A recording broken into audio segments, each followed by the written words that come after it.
So imagine spending decades in meditation, stripping away all the illusions of the world, shedding the conventions, quieting the conceptual noise, just desperate to finally hit the absolute solid bedrock of reality. Right, that final anchor. Exactly. You are digging and digging. And finally, your shovel hits something solid. You hit emptiness. A huge relief. Oh, massive.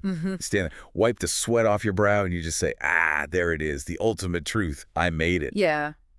But then, just as you lean on that shovel to catch your breath, the shovel dissolves. And then the dirt dissolves. Yes. And then your hands dissolve. Okay. And you realize that that bedrock you thought you hit is just another layer of the illusion. So today, we are taking away the shovel. I mean, it is a terrifying moment for any practitioner. We inherently like things to be categorical, to have a final resting place where the mind can just stop and anchor itself. Totally. When you realize that even emptiness is empty, it literally feels like falling. And that feeling of falling is exactly where we are starting today. Now, to you listening right now, we know who you are. You are a seasoned Madhyamaka thinker. You know your way around the philosophical block. Yeah, we aren't doing the beginner stuff today. Right. We aren't going to spend our time today retreading the basic definitions of dependent origination. We aren't doing a 101 on emptiness or like spelling out the textbook definitions of the union of the two truths. You already know that stuff. Absolutely. Instead, our mission for this deep dive is to plunge straight into the deep end of Nāgārjuna's 20 verses on Mahāyāna, the Mahāyānavimśikā. Which is arguably one of the most incredibly distilled, potent maps of ultimate non-dual reality ever put to paper. It really is. And its primary target isn't the beginner who's still attached to worldly phenomena. Its primary target is actually the advanced practitioner who has become attached to the cure itself. Right. We are going to unpack how Nāgārjuna systematically dismantles the reification of emptiness, proving that ultimate reality is, paradoxically, no emptiness. That's the crux of it. No emptiness. And we're going to explore how we transcend the mind's conceptual hamster wheel, what the texts call prapaññaka, without ever actually rejecting it. Which is a huge distinction. It's massive. Okay, let's unpack this, because before we get into the mechanics of that, let's look at how Nāgārjuna sets the stage in the opening verses. So he starts by revering the Buddha, who taught the inexpressible truth, right? Yeah, and he immediately states that on the ultimate level, there is no origination or utpāda, and there is no destruction, nirodha. And then he uses this metaphor. He likens the Buddha and all beings to the sky, unborn, unconditioned, unchanging, unceasing. It's such a vast image, because the sky accommodates absolutely everything. I mean, clouds, thunderstorms, birds, smoke, whatever. But it is never altered by any of them. Right, the sky doesn't get wet from the rain. Exactly. The clouds of conventional phenomena arise and dissipate. But the sky itself has no beginning and no end. It simply is. So when Nāgārjuna says there is no origination and no destruction, he is pointing directly to reality as it is, completely free from our obsession with slicing reality into abs. Wait, okay, I want to pause here.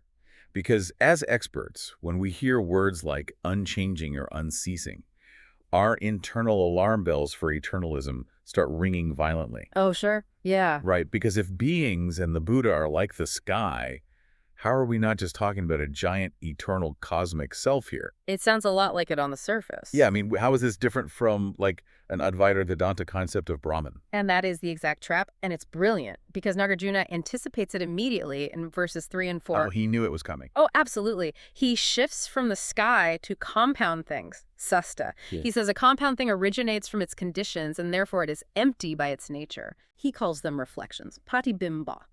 So the sky isn't a thing that exists inherently, right? It is merely the space in which the reflections occur. And because these reflections originate from conditions, they are empty. So we all know the tetralemma, the classic four-cornered negation.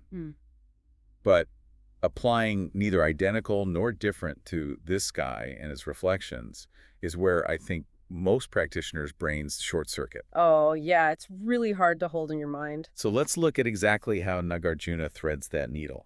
If we take the conventional truth of the reflections and the ultimate truth of their emptiness, the sky, we can't collapse them into one another as identical. No, because if the ultimate truth and conventional truth were strictly identical, then emptiness would just be another worldly phenomenon subject to decay and destruction. Right, the sky would blow away with the wind. Exactly. But conversely, you cannot separate them as entirely different. You cannot find emptiness anywhere other than in the dependently originated phenomena. You can't find a reflection without the space it occupies. Right. And they are not both, because that violates the law of non-contradiction, and they are not neither.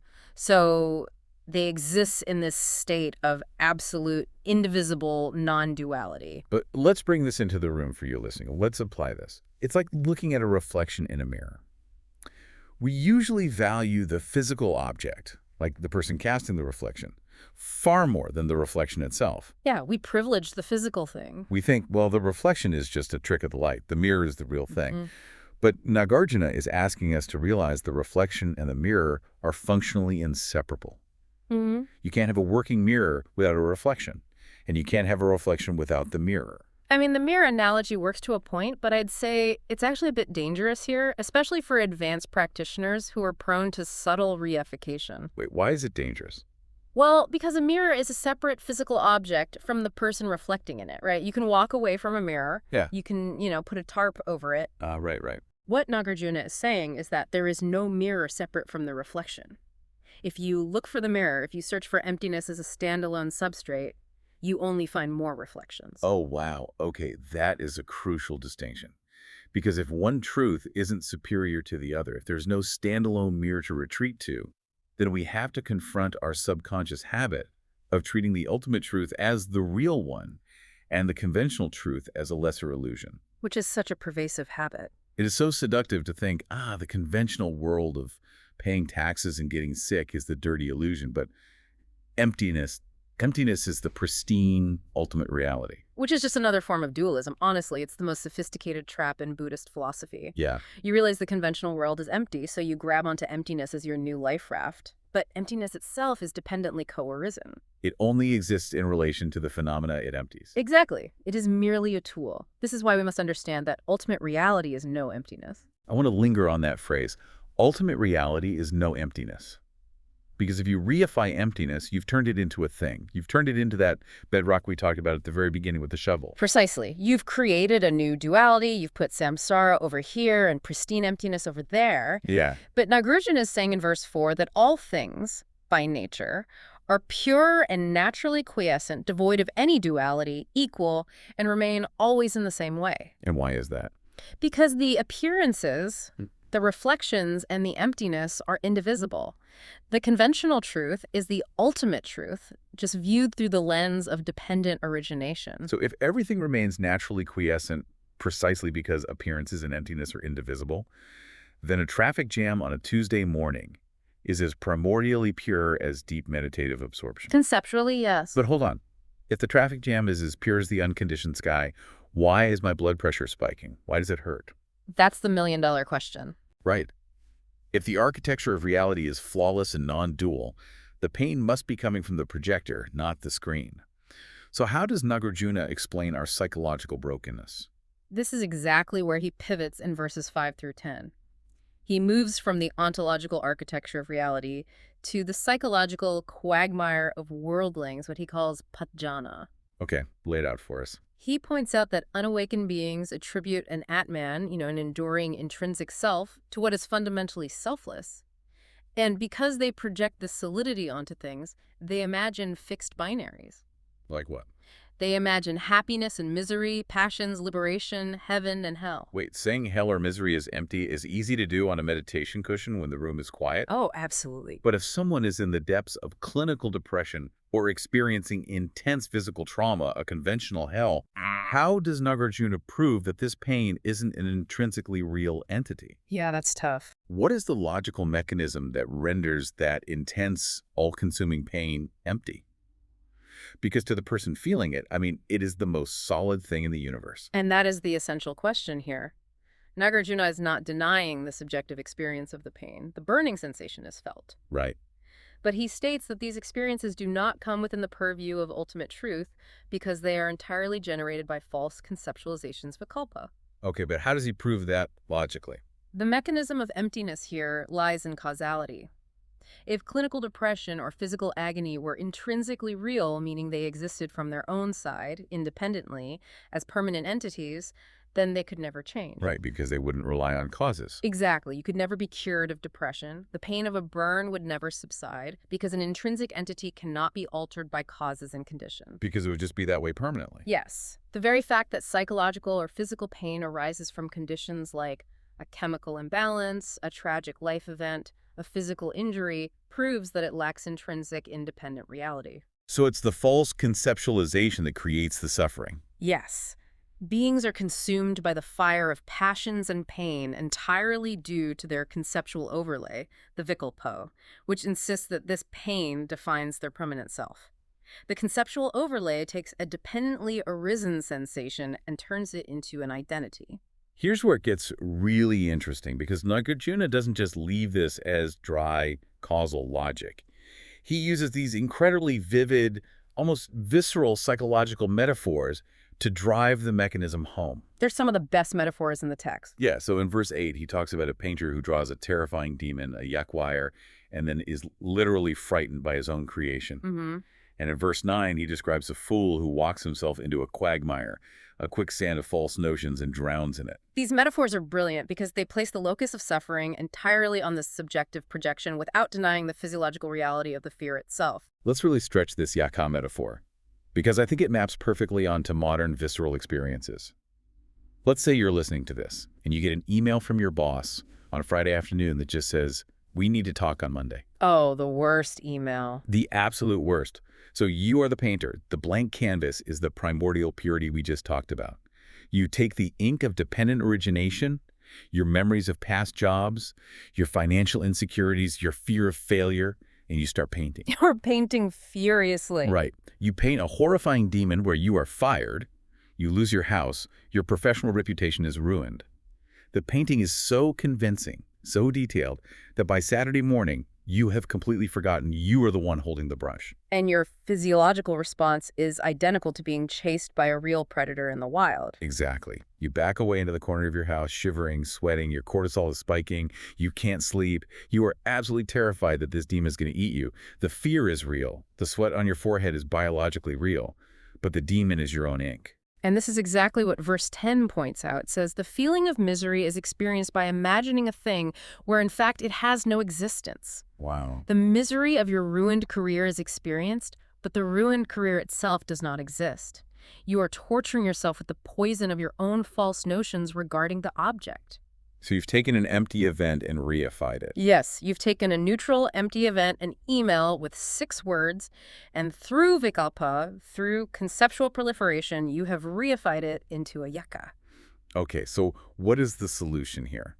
Because this is where I think advanced practitioners get tripped up between different Buddhist vehicles. Definitely. If I'm the painter and my painting is causing my heart to palpitate, the instinct is to say, okay, I need to stop painting. I need to throw away the canvas, break all the brushes, pour the ink down the drain, and sit in a dark, empty room. Which is a very common reaction. But that sounds a lot like the Hinayana approach of extinguishing mental function, right? Yeah. Trying to achieve a blank state of cessation. And that is the exact trap Nāgārjuna is warning against. If you try to stop all conditioned dualistic conceptual proliferation, if you try to obliterate prapanika by force, by suppressing your mind, you are actually still acting out of fear of the painting. Wait, really? Yes, you are still reifying the yaka. You are essentially saying, this demon is so inherently real and dangerous that I must destroy my own mind's capacity to create in order to survive it. Oh, that is profound. By trying to achieve a blank slate cessation, you are confirming the intrinsic reality of the suffering you're trying to escape. Precisely. But remember, the ultimate reality is no emptiness. The world is an illusion, Maya, but it still exists via cause and conditions. The canvas and the ink are not the enemy. The goal is not to stop painting. So you transcend the fear without rejecting the painting. You look at the yakan, you see the fangs and the claws of that hypothetical ruined career, and instead of cowering, you walk up to the canvas and touch the dry ink. You recognize it as ink. Exactly. You appreciate the complex, dependently originated artistry of your own anxiety. The painting remains. The conceptual proliferation continues. The emails, the traffic jams, the arguments, they all continue to manifest, but they lack the intrinsic solidity you previously projected onto them. You stop attributing Atman to them. Yes. The quagmire of quicksand doesn't swallow you when you realize the quicksand is just a mirage you projected onto a solid floor. You don't need to run from the mirage. You just stop trying to swim in it. You touch the ink, you don't burn the studio down. I love that. But this realization creates a massive shift in how a practitioner operates in the world. It changes everything. Because when you realize the quicksand is an illusion, and you look around and see your friends, your family, your colleagues paralyzing themselves in the corners of their studios, terrified of their own paintings, drowning in quicksand that doesn't inherently exist. I mean, it's a profound tragedy. You can't just walk away and leave everyone else screaming, can you? No, you can't. And this is the catalyst for the Mahāyāna departure. Verses 11 and 12 shift our focus to boundless compassion, Garuda. Wow. Observing these self-tormented beings naturally gives rise to an overwhelming compassionate response. The text says that with a compassionate heart, one should perform the practices of the higher knowledge, the bodhicarya, for the benefit of them. So the realization of emptiness doesn't lead to apathy or withdrawal. It leads directly to the bodhisattva path. Yes, and this involves a profound union of opposites. Nāgārjuna explains that by acquiring the requisites, the causes, which are the practices of merit and wisdom, one gets unsurpassable bodhi, the effect. Yeah. One becomes a Buddha. Okay. But here's the paradox, the union of opposites. A Buddha is, by definition, beyond cause and effect. Okay, let me challenge that, because this is a knot that I think a lot of us try to untangle without fully succeeding. Verse 12 says, one becomes a Buddha who is beyond cause and effect, but also calls this Buddha the friend of the world. Now, if a Buddha is completely beyond cause and effect, how can they act as a friend? Doesn't any form of interaction, teaching, or compassionate intervention require operating within the conventional laws of cause and effect? It seems that way, yeah. If you are outside the system, how do you reach into the system to pull someone out of the quagmire? It sounds like a total logical contradiction. It sounds like a contradiction only if we maintain a dualistic view of liberation. Your question actually highlights the exact dividing line between the Mahāyāna and the Hinayana soteriology. How so? In a more strictly literal, cessation-focused model, reaching the ultimate goal does mean stepping out of the system. You extinguish the dualistic cognition, you blow out the candle, and you enter a passive trance of nirvana without remainder. You are removed from the board entirely. Because in that model, staying on the board means you are still subject to suffering. Right, but that is not what Nāgārjuna is advocating. If the Buddha steps out of the conventional world into some separate, unconditioned realm, we've broken the non-duality. We've violated the tetralemma. We've gone back to samsara here, nirvana over there. I see. The Mahāyāna answer is that a Buddha does not withdraw. They operate dynamically within conventional reality. They act, they speak, they teach, they express boundless friendship and love. But how are they beyond cause and effect while doing all of that? If they send an email, that's a cause having an effect. They are beyond it because they are completely freed from the bondage of vikalpa, the false notions. They no longer grasp at the intrinsic reality of the causes or the effects. They are playing the game, knowing it's a game. Oh, like a painter. Right. To return to our earlier metaphor, they are standing in the art studio, fully aware that everything is paint and canvas. Because they have absolutely no fear of the yoga, they can walk right up to the terrified painter, put a hand on their shoulder, and say, look closely at the canvas. They act uninhibitedly to liberate others because they are not bound by the illusion. So compassion, karunya, and wisdom, praja, are completely indivisible. Wisdom sees the ink and compassion tends to the painter. Exactly. The action of a Buddha is entirely within cause and effect conventionally, but ultimately free from it because there is no reification of a doer, an action, or a receiver of the action. It is just the natural, spontaneous resonance of non-duality.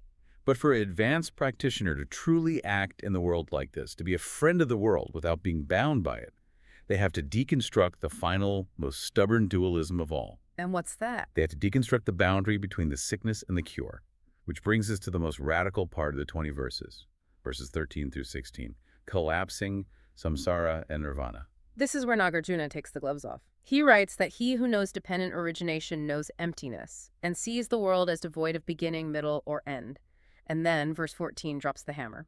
Tell me. Samsara and nirvana are declared to be mere appearances. Mere appearances. Let's bring in the dream metaphor from verse 15. Nāgārjuna says, the object of knowledge in a dream is not seen when one awakes. Similarly, the world disappears to him who is awakened from the darkness of ignorance. The creation of illusion is nothing but illusion. He is applying the exact same ontological status to nirvana as he does to samsara. So what does this all mean? Because I want to pause here and just highlight how terrifying this can be.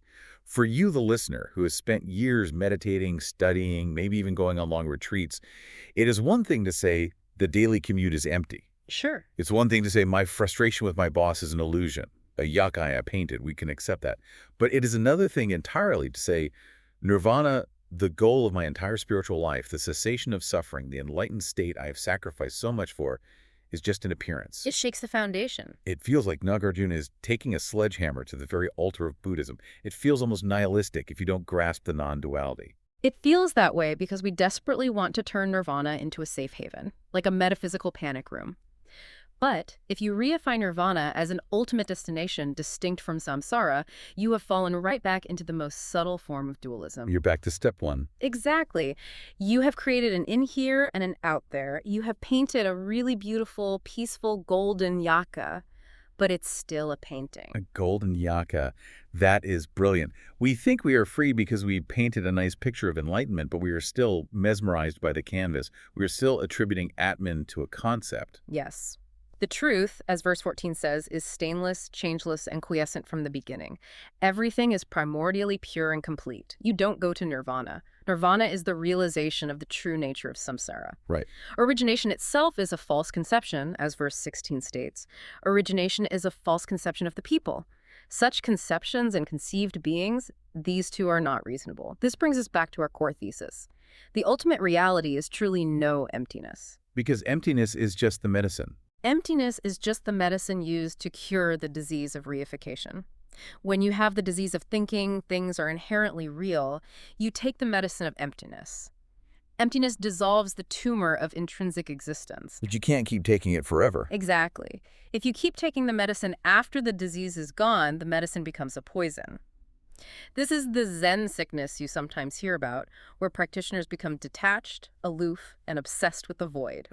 Yes. If you reify emptiness, if you reify nirvana, you are sick with the medicine. Once cured, the medicine must be abandoned. You realize that samsara and nirvana are just conceptual overlays, vikalpa, placed over a reality that is already perfectly divinely whole in a non-dual sense. Not this, not non-this, not both, not neither. The tetralemma wipes the board completely clean. But this raises a massive practical question. Go for it. If samsara is deconstructed, if nirvana is deconstructed, and if even emptiness is abandoned as a provisional tool, what is actually happening in our moment-to-moment experience? That's the thrill test. Right. If the board is wiped clean, how does the mind function in this non-dual reality? This brings us to verses 17 through 20. Mind as a provisional tool and the unbroken wheel. And this is where I really need to press you, because Nāgārjuna says something here that seems entirely contradictory to everything we know about him. You're referring to verse 17? Yes. Verse 17 states, all this is nothing but mind, siddham, and exists just like an illusion. Hence originate good and evil actions, and from them good and evil birth. Okay, stop the presses. I have to push back here on behalf of every Madhyamaka scholar listening. I knew this was coming. Nāgārjuna explicitly says all this is nothing but mind. Nothing but mind. As experts, we know Nāgārjuna is the founder of Mahāyānavimśikā, the middle way. He is absolutely fundamentally not a Yogacara idealist. Correct? He does not believe the mind is an ultimate, intrinsically real substance that projects a fake universe. So isn't he risking subjective idealism here? By saying nothing but mind, isn't he validating the Yogacara view that the mind is the only real thing? It's a brilliant tension, and it's one that has sparked centuries of intense debate between the philosophical schools. But the key here is understanding Nāgārjuna's pedagogical strategy. He is using what we call nirodha. A provisional teaching. Right, a provisional teaching, a statement whose meaning needs to be drawn out or interpreted rather than taken as absolute definitive truth, which would be natartha. But if he says nothing but mind, and we know he isn't Yogacara, isn't that just a convenient excuse? How can we be sure it's just a provisional teaching and not a fundamental contradiction in his philosophy? It feels like a cop-out to say, oh, he didn't really mean it. It's not a cop-out if you look at the mechanism of what he is trying to achieve. He is operating at the conventional level, sattvāḥ, to execute a very specific, sequenced epistemological deconstruction. Walk me through it. Think about the progression. To break the ordinary person's naive realism, their deeply held belief in solid, external, independent objects, he provisionally asserts that all these objects are just mental projections, nothing but mind. He gets the practitioner to pull their attention away from the external things and look at the projector. So he gets you to stop running from the yucca by making you realize the yucca is just a projection of your own mind. Right. But, and this is where he departs from Uopp idealism entirely, he doesn't stop there. Because according to dependent origination, the perceiving mind and the perceived world are mutually dependent. They lean on each other. Yes. You cannot have a perceiver without a perceived. They are like two bundles of reeds leaning against each other. If the territory, the external world, is recognized as a mental projection, then the map maker's the projecting subject, the mind loses its fixed reference point. Well, If there are no intrinsically real objects, there can be no intrinsically real subject that grasps them. the subject collapses under its own weight because it has nothing to hold on to. Exactly. Both subject and object collapse into emptiness. Asserting mind only is just a crowbar used to pry you away from your attachment to external objects. And then you drop the crowbar. Yes, because once the objects fall away, the crowbar of the mind falls away too. A crowbar is useless without something to pry against. You don't keep the crowbar and build an altar to it. That would be subjective idealism. That is so elegant. It's like a psychological judo move. He uses the mind's tendency to project against itself. Exactly. So then let's look at what happens next when that subject-object duality collapses. Yeah. In verses 18 and 20, Nāgārjuna talks about suppressing the wheel of the mind. He says the world originates from ignorance. Now, obviously, fundamental ignorance, avidya, doesn't physically create the cosmos out of nothing like a divine creator. No, ignorance generates the reified, dualistic projection of the world. It creates the experience of samsara. It assumes that dependently arisen things are eternal, pleasant, or standalone realities. It is the engine of the vikalpa. So when he says in verse 18, when the wheel of the mind is suppressed, all things are suppressed, we have to be incredibly careful here.